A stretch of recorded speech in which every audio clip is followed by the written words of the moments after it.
Welcome to the Brief Box. Today we have Nonnie Kubeka, who is from the Gauteng Tourism Authority. Nonnie, thank you so much for your time. So you've been attending Meetings Africa for well over 15 years. When you look back at the conversations over the past few years, how have you seen them evolve and change? Yeah, you're taking me back to something like 2006. Yes.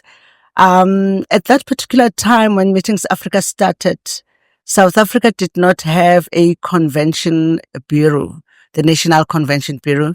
And also, as South Africa were not 100% doing business tourism. Now, if I compare with now, we've moved quite a lot. And we've moved to business events, which includes not only business tourism, but also the lifestyle and community events within the business tourism space. This year's Meetings Africa is unique in the sense that this is the year that South Africa is hosting the G20. In your view, how does this particular Meetings Africa set the tone for what the international community can expect from us as we get closer to November? When I look at this year's Meetings Africa, I can actually see that as South Africa and Africa, we've worked quite a lot to be where we are being recognized. I take it as a recognition of what we've done within the continent. And when it comes to South Africa, I can actually see the offerings, infrastructure that we have to do meetings.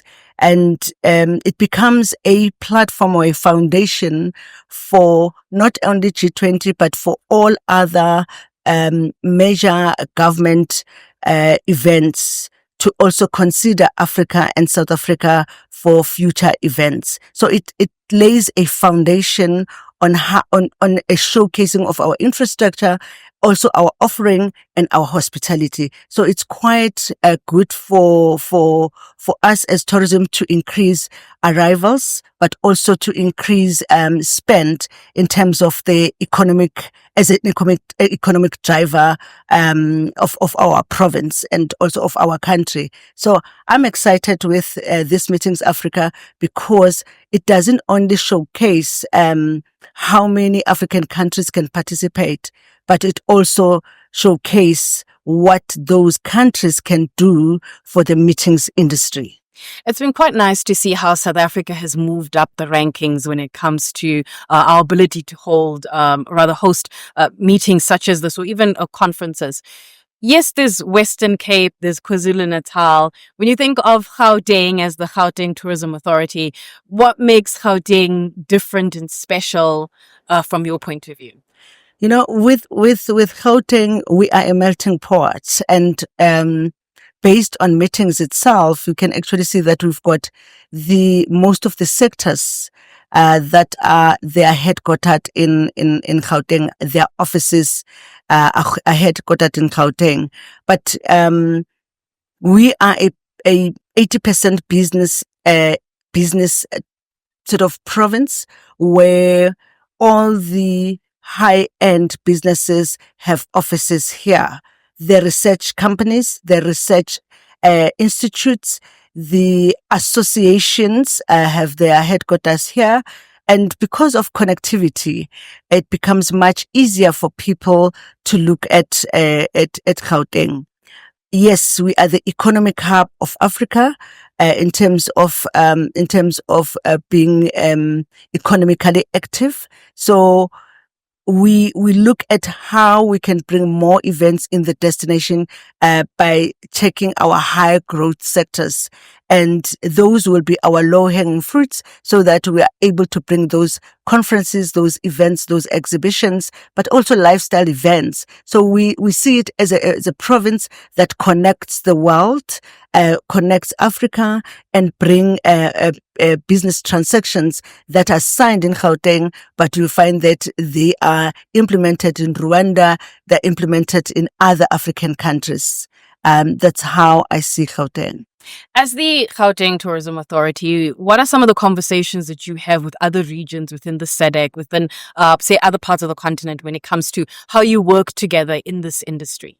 Most of the time, within the industry, what we say we're not competing, but we co-opetition. It's like a co-opetition where we collaborate before we compete. What we've done, we have alliances which we work with. And it doesn't mean that if those people are not our alliance, therefore we don't work with. So if one of us wins a conference, an international conference, people don't want to also do pre and post tours after they've sat in your convention center, after they've gone to gala dinners in your attractions, after they've had a half a day in your place, or technical tours. So they want to experience another African country. And what happens is that some of the activities go to those African countries. For example, they will do their conference here, but they'll end up with a safari in Kenya somewhere, in Mombasa.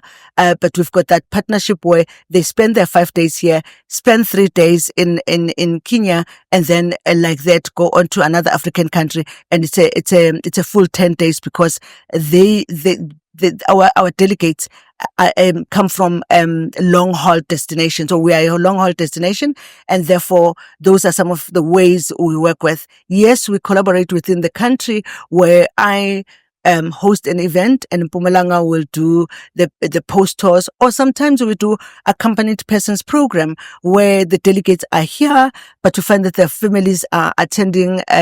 They've got 3 days in Mpumalanga in the Kruger, and then maybe the delegates join in afterwards. And those are the packages that are much more interesting to bring more people into the destination, and so that we can get new money in the destination.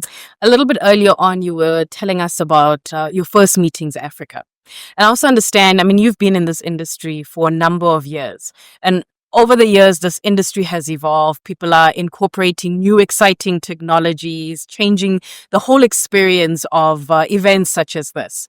How have you seen the industry evolve when it comes to either technology or the experiences that they incorporate into conventions or conferences? Believe it or not, the industry has taken up AI quite positively. I'll just make an example of how they've done it. There are AI apps. I think most people know GPT.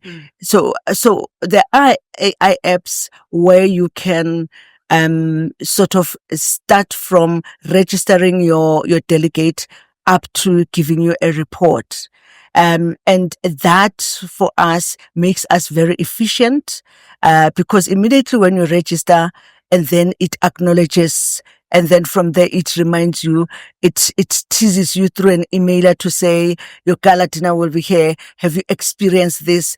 So we prompt it. It doesn't do it on its own. Back end we put it, but the way it does it in such a way that the client or the delegate or the participant feels wanted in that destination. And the promotion is done very seamlessly. You wake up every week on Monday wanting to see what photo is there, what are they showcasing today, and all those kind of things. And that makes people interested, and they even invite other members that were not interested in going. But also it helps us with safety and security in one way or another as we entice our delegates. So that has worked very well, because it's there.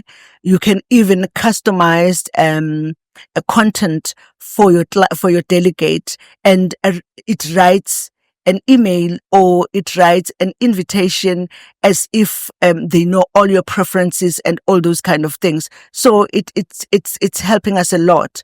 The last part that they use it for is for research and insights, because if I have to go and market to a Chinese delegate or a Chinese market, I have to have some insight on what to say to them, different from a European one. So that helps, and that also helps us on the tactics on how to do it. Yes, we still need to do the strategies behind it, but it makes it easier and effective and efficient in doing it.